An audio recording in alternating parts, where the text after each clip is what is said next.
दोन्ही पक्षाकडनं भारतीय जनता पार्टीकडनं तो प्रस्ताव काल झालेल्या तो फक्त आणून देण्याचं काम आमच्या दोघांवर सोपवलेलं होतं. युतीची घोषणा करण्याचं काम ते पालकमंत्री आमचे प्रभारी अतुलजी सावे हे करतील आणि त्याच्यामुळं आम्हाला काल झालेल्या यशस्वी बैठकीचा प्रस्ताव आणून द्यायचं काम. आणि छत्रपती संभाजीनगरासाठी एक चांगली महायुतीची जागांचा सगळा विचार व्हावा या अनुषंगाने आम्ही आता प्रस्ताव देऊन आले.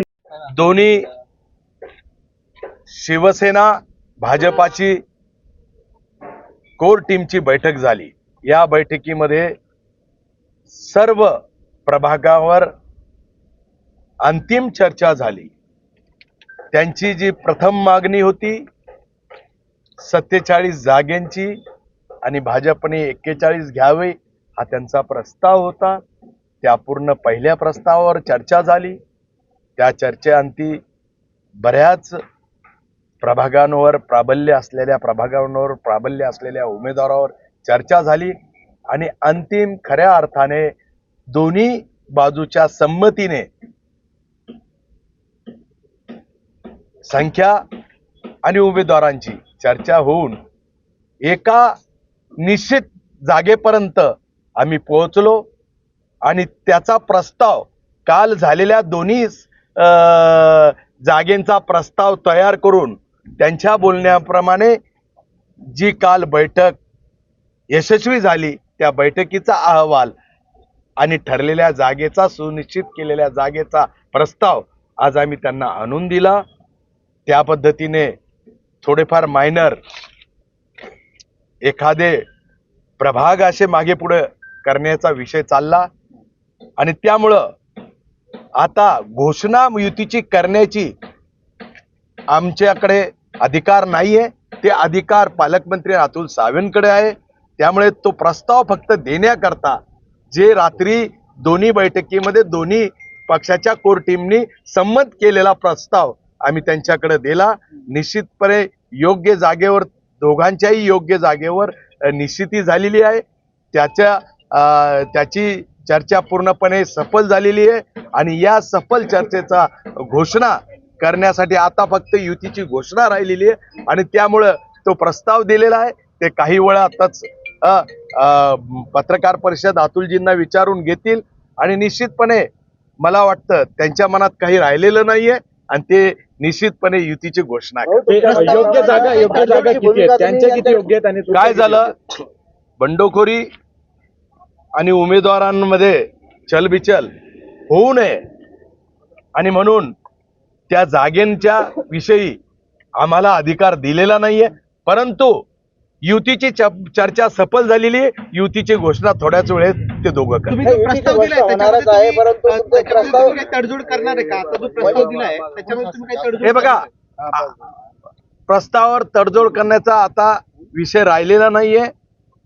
काल अंतिम बैठक झालेली आहे दोन्ही पक्षामध्ये आणि त्या बैठकीमध्ये त्यांनी दिलेल्या प्रस्तावावर पूर्णपणे यशस्वीतेने चर्चा होऊन दोन्हीकडच्या जागा निश्चित झालेल्या आहे आणि दोघां मिळून त्याची संमतीही दोन्ही कोर टीमची झालेली आहे आणि त्याच्यामुळे आता दोन्ही पक्षाकडनं भारतीय जनता पार्टीकडनं तो प्रस्ताव काल झालेल्या तो फक्त आणून देण्याचं काम आमच्या दोघांवर सोपवलेलं होतं. युतीची घोषणा करण्याचं काम ते पालकमंत्री आमचे प्रभारी अतुलजी सावे हे करतील आणि त्याच्यामुळं आम्हाला काल झालेल्या यशस्वी बैठकीचा प्रस्ताव आणून द्यायचं काम. शेवटच्या प्रस्तावावर तडजोड नाही असं म्हणता येईल मग आता कसलीच तडजोड नाही. यशस्वी झालेल्या बैठकीचा प्रस्ताव मी आणून दिलेला. शेवटचा प्रश्न असा, आता तडजोड झाली, प्रभागाची तडजोड झाली, जागेची तडजोड झाली, सर्व युतीत लढणार आहात का काही ठिकाणी मैत्रीपूर्ण लढत असेल? अजिबात नाही.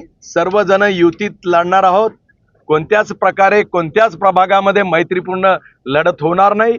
ती महायुतीच्याच माध्यमातून लढत होणार आहे आणि त्यामुळे कोणत्याच कोणत्याच उमेदवाराला महायुतीच्या संमतीशिवाय बी फॉर्म दिला जाणार. भाजप आणि शिवसेना 88 जागेवर लढणार असं आहे. मग भाजपा किती जागेवर लढणार आणि शिवसेना किती जागेवर? मी तेच सांगितलं ना. जागेचे निश्चिती आणि युतीची घोषणा हे आमचे प्रभारी आणि शिवसेनेचे पालकमंत्री हे थोड्याच वेळात करणार आहे 41-47 फॉर्म्युला झालाय का? का 41-47 41-47 त्यांनी दिलेला प्रस्ताव होता. त्या प्रस्तावावर खऱ्या अर्थानं त्यांच्या पक्षातील सर्वांचा समन्वय झाल्यानंतर ती अंतिम बैठक काल रात्री झाली आणि त्यावर जागेची निश्चिती झाली. राष्ट्रवादी सोबत राहणार आहे का? हे बघा, राष्ट्रवादीसाठी चर्चा होणार आहे. या युतीची घोषणा झाल्यावर निश्चितच त्यामुळेच या दोघांना ते अधिकार आहे आणि त्यामुळे त्यावर सविस्तर चर्चा ते करतील. ही युतीमध्ये आमचे 7 स्टँडिंग नगरसेवकांचं तिकीट काटलं जात आहे, त्यामुळे मी का निवडणूक लढवावी म्हणून त्यांनी माघार घेतली.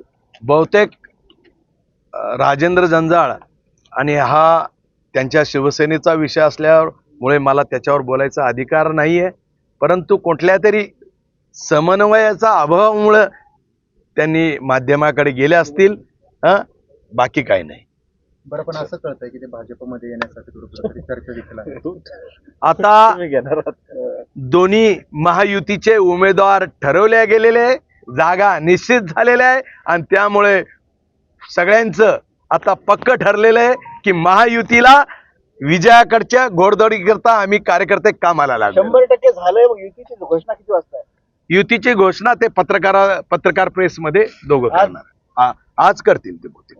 आज करण्याचे चालू आहे. आता वरचे फक्त वरती परवानगी घेऊन ती युतीची घोषणा करतील. घोषणा कधी जाहीर होणार आहे? खूप लवकर आम्ही तुम्हाला चांगली बातमी देऊ. आत्ताच आम्ही भारतीय जनता म्हणजे काल रात्री आम्ही भारतीय जनता पार्टी आणि शिवसेना छत्रपती संभाजीनगर आम्ही जागा वाटपासंदर्भात बसलो होतो. त्यामध्ये ज्या काही चर्चा झाल्या त्या अनुषंगाने सगळा प्रस्ताव आता आम्ही माननीय पालकमंत्री संजयजी शिरसाट साहेबांकडे सुपूर्द केला आणि त्याच्यामध्ये युती व्हावी आणि छत्रपती संभाजीनगरांसाठी एक चांगली महायुतीची जागांचा सगळा विचार व्हावा या अनुषंगाने आम्ही आता प्रस्ताव देऊन आले. नेमका काय जागांचा फॉर्म्युला काय? आता ज्या जागा आहेत त्या जागा वाटप साधारण निम्म्या वाटल्या जाव्यात, पण त्याच्यामध्ये काही अजून थोड्याफार जागांमध्ये त्यांची मागणीचा आग्रह आहे, आमचाही आग्रह आहे. त्याच्यावर थोडं अगदी किरकोळ बाकी आहे, पण तेही लवकरच होऊन जाईल. 8 दिवसापासून नाही, आता काही शिंदे गटाचे जिल्हा प्रमुख राजेंद्र जंजाळ यांना